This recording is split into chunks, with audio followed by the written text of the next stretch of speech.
This summer, my colleagues Jen Andrews, Kat Hand, Kat Taylor, and I have had the absolute pleasure of working with and learning from Marie Collins. Marie is currently pursuing her PhD in education, curriculum, and instruction right here at the University of New Hampshire. And we really knew it was going to be an amazing collaboration from our very first meeting. So Jen, Kat, and I were really just expecting to review the project background. It was just day one, going to go over some intro materials planned for the summer. But Marie actually came prepared with an interactive post-it activity that on that very first day got us thinking critically and deeply about the Carbon Clinic, the course that she was working on the curriculum for this summer. So we are just so grateful for Marie's creativity, her insights, and expertise. And without further ado, I'd like to hand it over to Marie. Thanks, Allie. So it was really hard to boil down my whole summer of work into 4 minutes. And I heard I'm sure other people experienced that, but I heard some really compelling and inspiring stories about climate action this morning. And it was a really good reminder of the power that storytelling has to connect us to new information, ideas, and people, which has been a really common thread across my work for the Sustainability Institute at UNH this summer. So I'm Marie, as Ali said, a PhD student in the education department at UNH. And I also had the absolute pleasure of working with Jen Andrews, Ali Leach, Kat Hand, and Kat Taylor, supporting curricular development for the Carbon Clinic, which is a new undergraduate level course piloted in collaboration with DePaul Business School this past year. Next slide. So a lot of the work of curriculum development involves getting really clear on the aims and the goals of a given learning opportunity. Sometimes those aims are pretty simple, and sometimes they can be really complex. So when I first started researching the Carbon Clinic before this fellowship, it seemed like there were two fairly straightforward goals and themes for this course. We wanted students to learn how to interpret carbon footprints and do that through community partnerships so that we could spread that knowledge out to the broader area and community. But when I sat down with the design team, as Ali described, I quickly realized that that was not the case. Next slide-ish. Thank you. So this course wanted to accomplish a lot. We wanted students also to develop interpersonal skills. We wanted them to really understand broadly the environmental impacts of human activity, to become more communicative, civically engaged, confident in their leadership skills, knowledgeable about greenhouse gas science. As you can see, there were a lot of different threads that we wanted to be weaving together in this course. Next slide, Betty.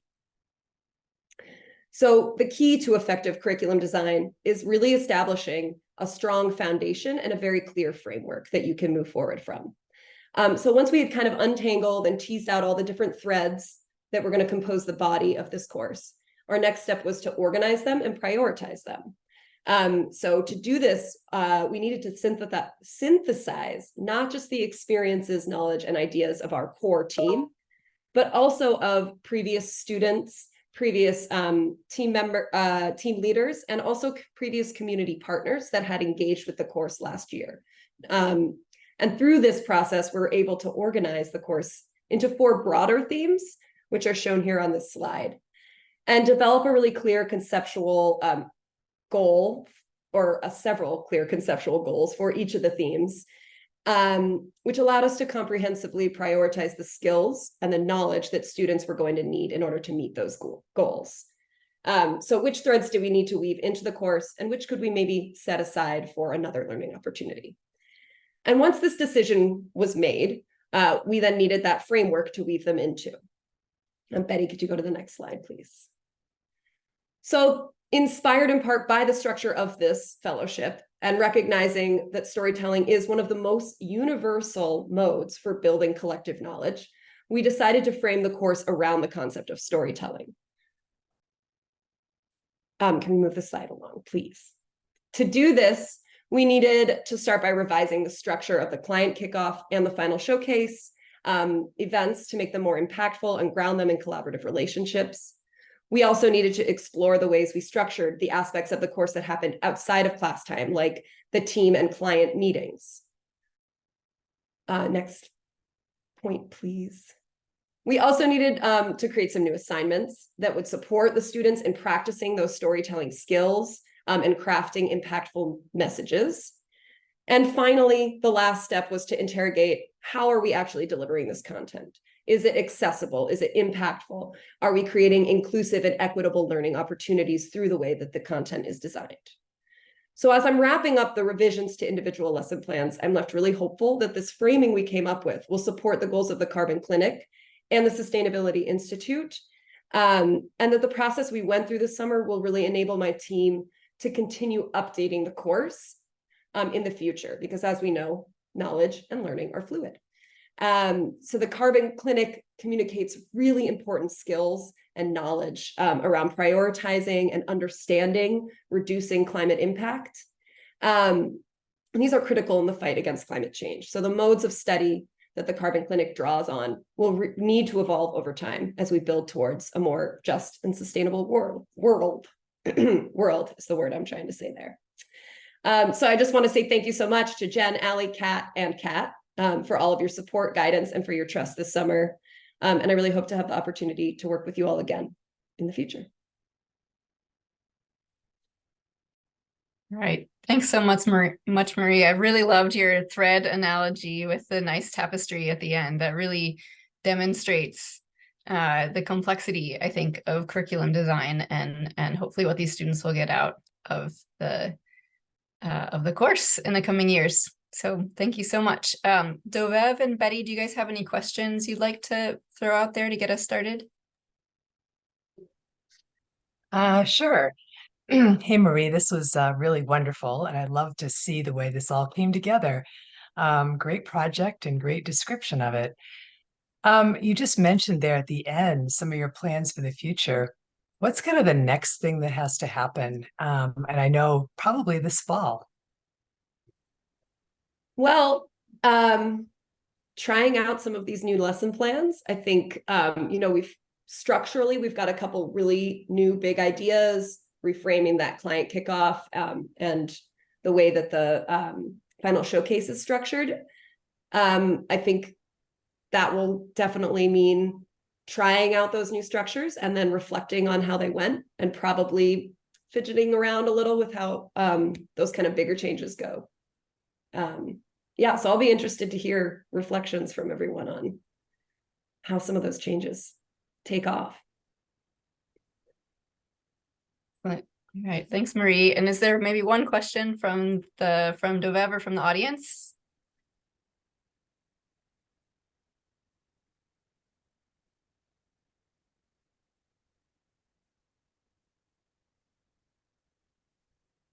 I have a follow-up question if nobody else does.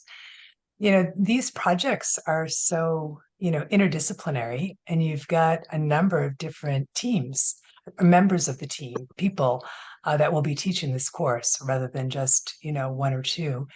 And, is there some thought about how that all comes together? Are there meetings that happen? Is there some way that people check in with each other to kind of move forward with that? You mean just kind of like generally all the stakeholders, or specifically like the course instructors and grad advisors? Yeah, the first question I had was really the course instructors. I mean, how does that work going forward? That's a good question.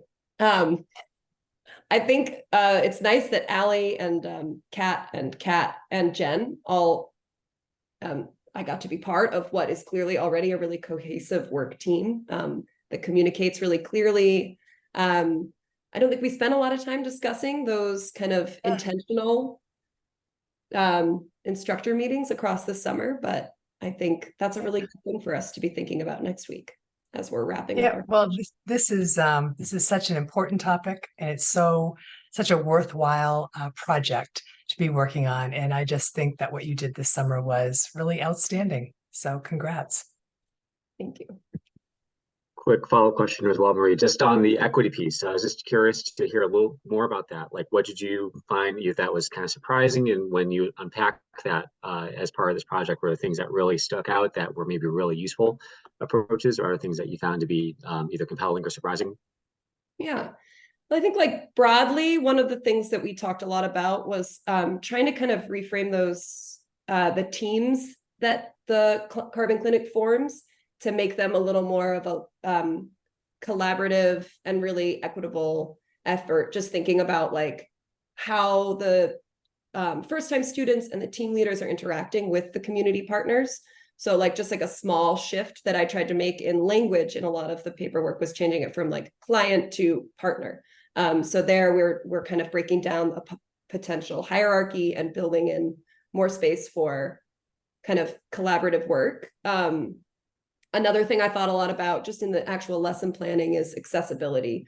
So I don't know if anyone's familiar with Universal Design for Learning. That's like one framework that is helpful in thinking about accessibility as you're designing lessons. And that is the basic premise is you look at a lesson and you think, okay, who is this information is going to be accessible to? So do we have really nice contrast in our slides so that people who maybe can't see as well are going to be able to engage with the information? Do we have information available in multiple modalities so that if somebody maybe doesn't engage well with reading, but really wants to learn about carbon accounting, can they get the information that's written in another form? So thinking about just as, you know, Allie and Jen are actually teaching, how can they make sure that they're reaching as many people in the class? That makes sense. Is there time for one more question? Sure, jump in. I was just really interested in what you said about storytelling as kind of the hyperstructure for the course, or kind of the role of storytelling in this. And I wondered if you could illustrate a little bit more about how storytelling kind of is integral to what the work. Yeah, totally.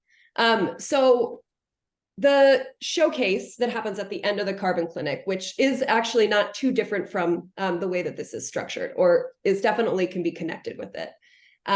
As I understand it, last year was really focused on students talking about the reports, the actual kind of accounting process that they had done. So one of the things we kind of decided as a team is we really wanted that showcase to be a chance for them to tell a story about an organization and a group of people engaging in collective change. So like the assignments I talked about, we built in some climate story opportunities for students to sign up for, learn about an organization or an event that has to do with climate change, and then practice telling that story in a way that gets their message across in 4 minutes maybe, which is a really hard skill to develop. And then just thinking about also like the original meetings and then the client meetings or partner meetings across the semester. How can we make those kind of frame them around building your story that you want to tell at the end of the semester, as opposed to conducting a greenhouse gas analysis? But they're still doing that, but also kind of thinking more holistically about that process. All right, well, thank you so much, Marie, for demonstrating your excellent 4-minute storytelling skills and sharing your extensive expertise on this topic. We're so thrilled that you had the opportunity to do this, and I think the Carbon Clinic is as well. So thank you. Thank you.